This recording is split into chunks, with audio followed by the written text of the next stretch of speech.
Hello বন্ধুরা, আজকে আমি আবার একটা নতুন রেসিপি নিয়ে চলে এলাম। সুজি দিয়ে দারুণ স্বাদের একটা রেসিপি। তো দেখুন, আমি প্রথমে কড়াইতে তেল গরম করে পরিমাণ মতো জল আর লবণ দিয়ে ভালো করে জলটাকে ফুটিয়ে নিয়েছি। এবার 1.5 কাপ মতো সুজি আমি ওই জলের মধ্যে দিয়ে একটু একটু করে দিয়ে আমি গুলিয়ে নেব। তো দেখুন, আমি 1.5 কাপ সুজি দিচ্ছি, দিয়ে আস্তে আস্তে করে আমি ওই সুজিটাকে একটা ডোয়ে পরিণত করে নেব।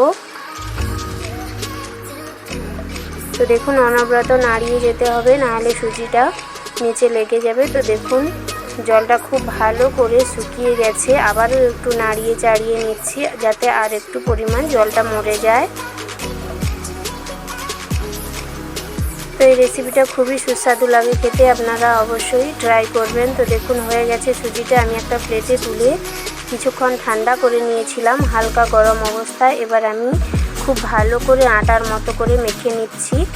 খুব ভালো করে মেখে নিতে হবে, না হলে রেসিপিটা খুব ভালো হবে না। তো দেখুন, খুব ভালো করে আমি মেখে নিয়েছি। এবার মাখানোটা সাইডে রেখে দিয়ে আমি আলুর পুর রেডি করে নেব। তার জন্য দেখুন, তেলে গরম করে নিয়েছিলাম, দিয়ে পেঁয়াজ কুচি দিয়ে ভালো করে ভেজে নিচ্ছি পেঁয়াজটাকে। এবার দিয়ে দিচ্ছি আদা রসুনের পেস্ট। তো দেখুন, আদা রসুনের পেস্ট দিয়ে আমি খুব ভালো করে আদা রসুনটাকে পেঁয়াজের সাথে কষিয়ে নিচ্ছি। তো এখানে আমি পরিমাণ মতো হলুদ গুঁড়ো আর লঙ্কা গুঁড়ো দিয়ে দিচ্ছি।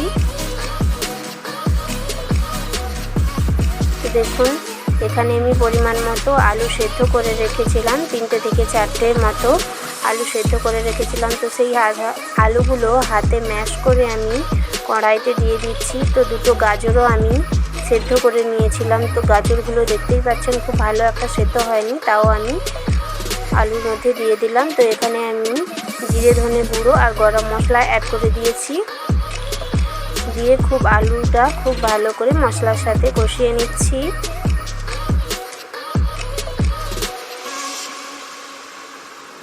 দেখুন, এবারে আমি শেষে আর একটু লঙ্কা গুঁড়ো দিয়ে দিলাম। আপনারা আপনাদের ঝাল অনুযায়ী যেমন ঝাল খাবেন তেমন দিতে পারেন। তো আমি একটু ঝাল দিয়েছি।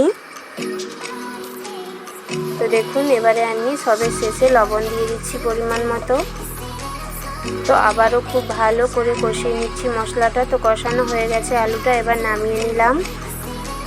তো যে সুজিটা আমি মেখে রেখেছিলাম, আরও একবার হাত দিয়ে ভালো করে মেখে নিচ্ছি। তো একটু লেচির আকারে আমি একটু নিয়ে নিচ্ছি হাতে। তো এরকমভাবে খুব গোল করে নিচ্ছি, নিয়ে যেমনভাবে বাটি তৈরি করে ঠিক তেমনভাবে একটা গোল বাটি তৈরি করে নিচ্ছি। দিয়ে হাতের মধ্যে এইরকমভাবে বাটির মতোটাকে বসিয়ে এবার ভিতরে আমি আলুর পুর দিয়ে দিচ্ছি।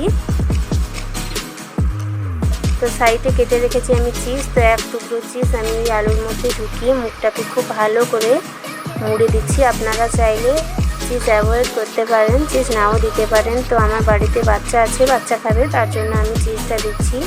চিজটা দিলে খুব ভালো লাগে খেতে। তো দেখুন, মুখটাকে খুব ভালো করে বন্ধ করে আমি গোল করে নিয়েছি। তো উপর থেকে একটু তেল আমি লাগিয়ে দিলাম। তো এবার একটা চিমটার সাহায্যে আমি একটু ডিজাইন করে দিচ্ছি। তো দেখুন, এইরকমভাবে চিমটার সাহায্যে আমি ডিজাইনটা বানাচ্ছি। আপনারা চাইলে এমনিও করতে পারেন, যাতে দেখতে ভালো লাগে, তার জন্য আমি চিমটার সাহায্যে ডিজাইনটা করে দিলাম। তো দেখুন, কথা বলতে বলতে আমি 4টে তৈরি করে নিয়েছি। তো ওইগুলোই আমি ভেজে নেব। তো আমি তেল বেশ ভালো করেই গরম করে ছেড়ে দিচ্ছি।